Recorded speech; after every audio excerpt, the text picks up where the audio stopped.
নমস্কার দর্শক বন্ধুরা, পূজারিনীর রান্নাঘরে আপনাদের স্বাগত জানাই। আজ হাজির হয়েছি দুর্দান্ত স্বাদের মাছের ঝোলের রেসিপি নিয়ে। রোজ দিন ভাতের পাতে মাছ কিন্তু আমরা বাঙালিরা সকলেই খেয়ে থাকি। আর এই রকম আলু দিয়ে মাছের ঝোল প্রায়শই কিন্তু সকলের বাড়িতেই হয়ে থাকে। সকলেই তাদের নিজস্ব পদ্ধতিতে মাছের ঝোল রান্না করে থাকেন। আমিও আমার নিজস্ব পদ্ধতিতেই আজ আলু দিয়ে মাছের ঝোল রান্না করেছি। কিভাবে বানাই দেখে নেওয়া যাক আজকের এই ভিডিওটিতে।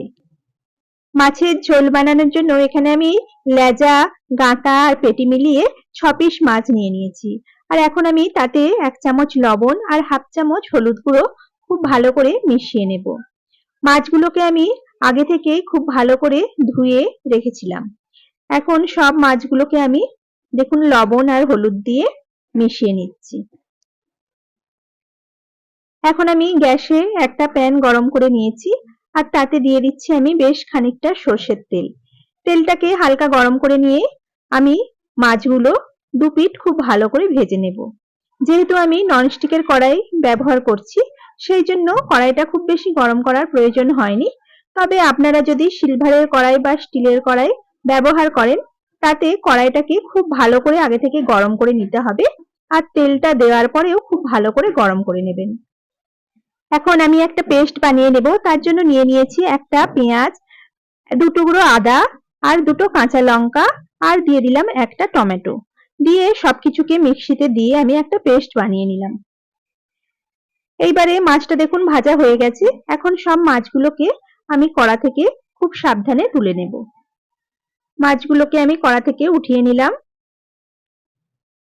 এখন এই তেলের মধ্যেই আমি দিয়ে দিচ্ছি হাফ চামচ কালো জিরে। এখন আমি দেখুন তেলের মধ্যেই দিয়ে দিলাম কেটে রাখা আলু। লম্বা লম্বা করে আমি কেটে রেখেছিলাম। সেই আলুগুলো দিয়েও আমি হালকা করে একটু ভেজে নেব।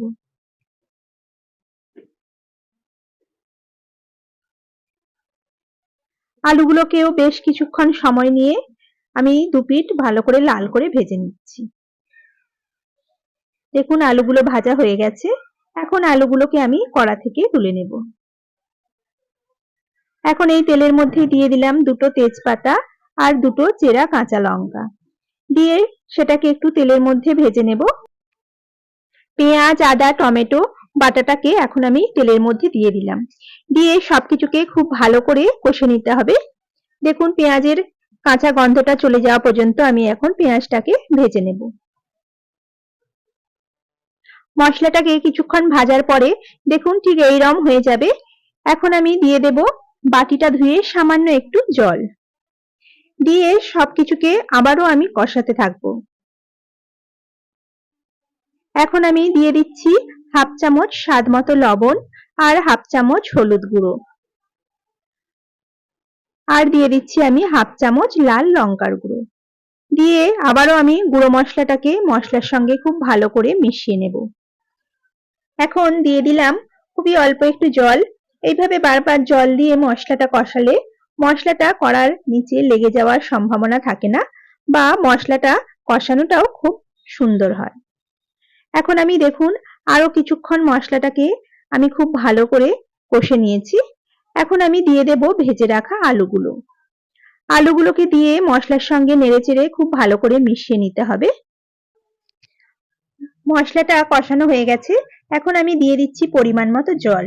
আমি এখানে 2 বাটি জল ব্যবহার করেছি। আপনারা যেমন গ্রেভি রাখতে চান সেই মতো আপনাদের পছন্দ মতো আপনারা জল দিয়ে নেবেন। এখন ঝোলটা ফুটতে শুরু করলে আমি দিয়ে দেব ভেজে রাখা মাছগুলো।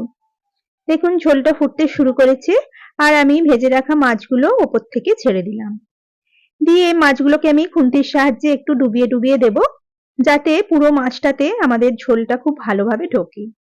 এখন ঢাকা দিয়ে আমি 10 মিনিট মিডিয়াম ফ্লেমে ঝোলটাকে ফুটিয়ে নিলাম। এখন ঢাকনাটা খুলে আমি দিয়ে দেব আমি 2 চামচ সর্ষে বেটে রেখেছিলাম, কালো সর্ষে, সেটা আমি এখন দিয়ে দিলাম ঝোলের মধ্যে। আপনারা যদি চান এখানে সাদা সর্ষে বা সর্ষের যে পাউডার কিনতে পাওয়া যায় সেটাও আপনারা 2 চামচ জলে গুলে ব্যবহার করতে পারেন। সবশেষে আমি ওপর থেকে ছড়িয়ে দেব কিছুটা ধনেপাতা কুচি। ধনেপাতা কুচিটা দিয়ে ঝোলের সঙ্গে খুব ভালো করে এখন সবকিছুকে মিশিয়ে নিলেই রেডি হয়ে যাবে আমাদের আলু দিয়ে মাছের ঝোল।